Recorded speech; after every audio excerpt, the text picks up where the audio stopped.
రాష్ట్ర అధికార ప్రతినిధి కూడా మనతో జాయిన్ అయ్యారు. ఇక ముందుగా వినోద్ కుమార్ గారు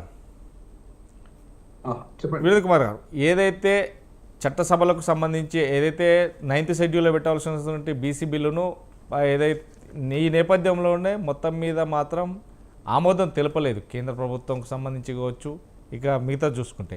కానీ ఇప్పుడు చూస్తే కనుక దాన్ని అవకాశం 42% బీసీ రిజర్వేషన్ కల్పిస్తామనే రాష్ట్ర ప్రభుత్వానికి మొన్న పెట్టినటువంటి అసెంబ్లీలో కూడా వారు ఆమోదం తెలిపి 4 బిల్లులు సైతం గవర్నర్ దగ్గర పెట్టారు. కానీ అందులో మొత్తం మీద 42% బీసీ రిజర్వేషన్ కోటకు ఆమోదం తెలిపింది అని అనుకోగానే కాదు తెలిపింది మాత్రం 2 బిల్లులకు. అవి కూడా ఓన్లీ మున్సిపల్ ఎన్నికల్లో 50% రిజర్వేషన్ క్యాప్ ఎత్తివేస్తూ అసెంబ్లీ ఆమోదించే చట్టం పెండింగ్లోనే ఉంచుతూ కూడా తెలిపింది. అంటే ఎలా చూడొచ్చు, అంటే బీసీలకు వాస్తవానికి న్యాయం జరిగేనా లేదంటే ఎలా చూడొచ్చు? ఇప్పుడు నేను ఒకటే ఈ సందర్భంగా బీసీలకు రాజ్యాంగబద్ధంగా రావాల్సిన వాటాని ఇవాళ బాగా ద్రోహం చేసింది మాత్రం కాంగ్రెస్ పార్టీని స్పష్టంగా చెప్పగలను. ఎందుకంటే 1952లో మొదలుకుంటే మండల్ కమిషన్ 1990 వరకు వచ్చిన కలెక్టర్ కమిషన్ మొదలుకుంటే మండల్ కమిషన్ దాకా వాటిని తొక్కిపెట్టేది, అమలు చేయకుండా బీసీలకు అన్యాయం చేసిన పార్టీ కాంగ్రెస్. తర్వాత ఆ పార్టీ సరే అనివార్యంగా మళ్ళీ పివి నరసింహారావు గారు దాన్ని అమలు చేసినప్పటికీ ఇవాళ మళ్ళీ 42% వాటా అనే దాన్ని ఒక డిక్లరేషన్ లో ఇచ్చారు, కామారెడ్డి డిక్లరేషన్ లో ఇచ్చారు.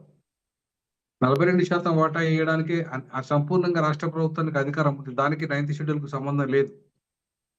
ఇవాళ 9th షెడ్యూల్ రాజకీయాలు చేయాల్సిన అవసరం అంతకన్నా లేదు. ఎందుకంటే ఎప్పుడైతే ఈడబ్ల్యూఎస్ రిజర్వేషన్స్ ఇవాళ ఆమోదించిందో కేంద్ర ప్రభుత్వము, అప్పుడే 50% సీలింగ్ ఎత్తేసింది. ఒకవేళ 50% సీలింగ్ అడ్డం అనుకుంటే ఈడబ్ల్యూఎస్ కూడా అమలు కావద్దు. ఎందుకంటే ఈ రిజర్వేషన్ శాతం ఇవాళ ఈడబ్ల్యూఎస్ వచ్చిన తర్వాత పెరిగిపోయింది, 50% మించింది. సో కాబట్టి 50% అనే దానికి ఇప్పుడు అర్థం లేదు. కాబట్టి 50% సీలింగ్ పెట్టినప్పుడు 9th షెడ్యూల్ కూడా అర్థం లేదు. 9th షెడ్యూల్కి ఏం సంబంధం? సో ఇవాళ 9వ షెడ్యూల్లో పెట్టాల్సిన అవసరమే లేదు. అసలు నన్ను అడిగితే ఇంకోటి, వాళ్ళ ఇప్పటి వరకు రిజర్వేషన్ల మీద పార్లమెంట్లో సరైన చర్చ జరగలేదు, సమగ్ర చట్టమే రూపొందించలేదు. అటువంటప్పుడు ఆ రిజర్వేషన్ల చుట్టూ రాజకీయాలు చేస్తున్న ఈ ప్రభుత్వాలు ఏవైతే ఉన్నాయో, ముఖ్యంగా అగ్రవర్ణ ఆధిపత్య ప్రభుత్వాలు లేదట పార్టీలు, వాళ్ళకి ఎక్కడ కూడా చిరుతుందండి. ఇప్పటిదాకా ఈ దేశంలో సమగ్రమైన రిజర్వేషన్ చట్టం లేదు. బ్యాక్వర్డ్ క్లాస్లను మార్చలేదు వాళ్ళు ఇంతవరకు. ఇక్కడ బ్యాక్వర్డ్ క్లాస్ అనే పదం ఉన్నంత కాలం క్యాస్ట్గా వాళ్ళు మారరు. వాళ్ళు క్యాస్ట్గా మారినంత కాలము వాళ్ళ క్యాస్ట్ పేరు మీద క్యాస్ట్ సెన్సస్ ఎట్లా చేస్తారు? ఒక క్లాస్ వేరు, తరగతి వేరు, కులం వేరు. సో తరగతి అనేది ఒక క్లాస్, అంటే ఎకనామిక్ క్లాస్ జోన్గా విభజించడానికి పనికొస్తుంది. కానీ క్యాస్ట్ ఎప్పుడు కూడా సామాజిక వెనుకబడతానాన్ని, ఆర్థిక వెనుకబడతానాన్ని, రాజకీయ వెనుకబడతానాన్ని, ఇవాళ అనేక రకాల అంశాలను చర్చించడానికి వీలవుతుంది క్యాస్ట్లా, కానీ క్లాస్లా కాదు. ఒక ఆర్థిక వెసులుబాటు, ఆర్థిక అంశాలను మాత్రమే చర్చించే అవకాశం ఉంటుంది.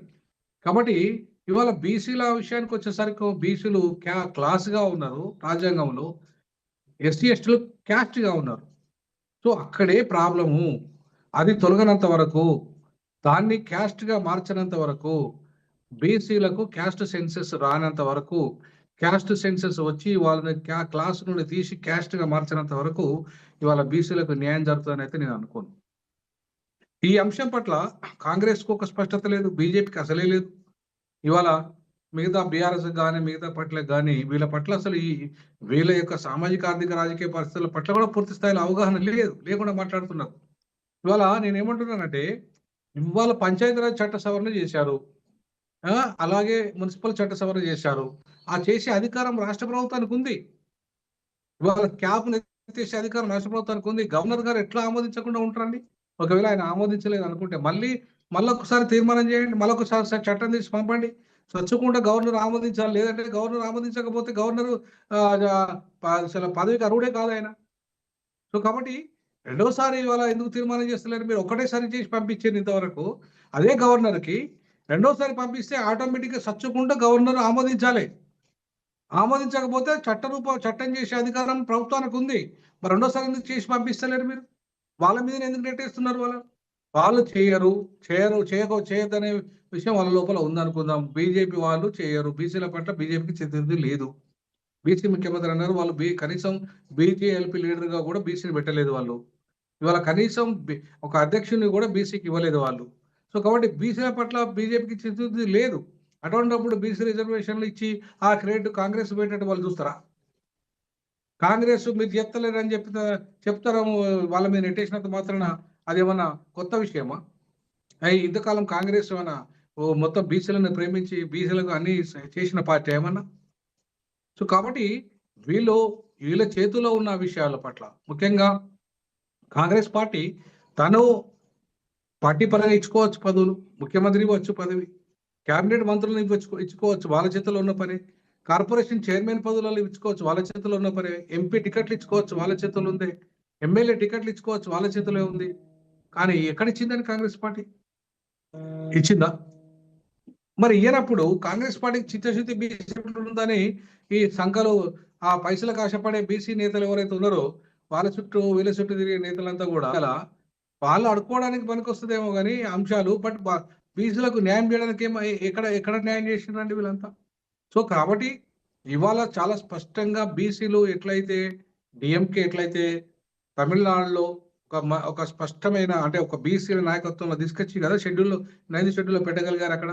అక్కడ ఒక పెద్ద పెరియార్ మూవ్‌మెంట్ వచ్చిన కారణంగా బీసీల్లో చైతన్యం వచ్చిన కారణంగా వాళ్ళ రాజ్యం అక్కడ వచ్చిన కారణంగా వాళ్ళకు రిజర్వేషన్ శాతాన్ని పెంచుకోగలిగిండ్రు. వాళ్ళు ఇవాళ ఇచ్చుకోగలిగిండ్రు. వాళ్ళు ఇవాళ సమగ్రంగా రూల్ చేయగలుగుతున్నారు. కొన్ని అంటే మోస్ట్ బ్యాక్వర్డ్ కులాల నుండి ఇంతకాలము అధికారంలో ఉండగలిగిండ్రు వాళ్ళు. సో, ఇవన్నీ ఏమీ జరుగుతలేవు ఇక్కడ. అంటే రైతు సంఘాలు మారిపోయి రిజర్వేషన్ అక్షరాలు పెంచండి, లేదంటే స్కాలర్‌షిప్‌లు ఇయ్యండి, లేదా గ్రూప్ 1 ఉద్యోగాలు ఇయ్యండి, గ్రూప్ 2 ఉద్యోగాలు ఇయ్యండి. ఇదా బీసీలు చేయాల్సిన ఉద్యమం? అరే 56% మీరు జనాభా ఉన్నవాళ్ళు మీరు ముఖ్యమంత్రులు ఎందుకు అయితలేరు? ఉమ్మడి ఆంధ్రప్రదేశ్‌లో రెడ్లే ఎందుకు అయ్యిండ్రు? ఈ తెలంగాణలో ఇప్పుడు వెలమపోయి రెడ్డి ఎట్లా అయ్యిండు? అది మీరు కదా ముఖ్యమంత్రి పదవిలో ఉండి కదా నిర్ణయాలు తీసుకోవాలా మీరు. మీరు కదా ఇవాళ శాసనాలు చేయాల్సింది. ఆ! ఇవాళ 4% ఉన్నోళ్ళు శాసనాలు చేస్తున్నారు. 1% లేనోళ్ళు శాసనాలు చేస్తున్నారు. మీరు పోయి అయ్యే బాధ్యతనంటున్నారు చేతులు కట్టుకొని. ఇదేమి ఆత్మగౌరవ పోరాటాలు చేస్తున్నారు బీసీలు. కాబట్టి బీసీలు స్వతంత్ర రాజకీయ ఉద్యమాలు చేయనంత కాలం ఖచ్చితంగా బీసీలకు ఇక్కడ ఏమాత్రం వాళ్ళ సమస్యలు పరిష్కరించబడ ఆ రిజర్వేషన్ రాజకీయాల నాయకులు చేసే వాళ్ళ చుట్టే తిరిగినంత కాలం బీసీలకు న్యాయం జరుగుతుందని నేను అనుకోను. కాబట్టి ఇవాళ ఒక బీసీ ముఖ్యమంత్రి కోసము నేను నా ఉద్యోగాన్ని 12 సంవత్సరాల ఉద్యోగాన్ని వదులుకున్నాను. 33 జిల్లాలలో సమావేశాలు పెట్టాను. నా అనుభవంతో చెప్తున్నాను ఏంటంటే బీసీలో రాజకీయ చైతన్యం ఇక్కడ రాలేదు.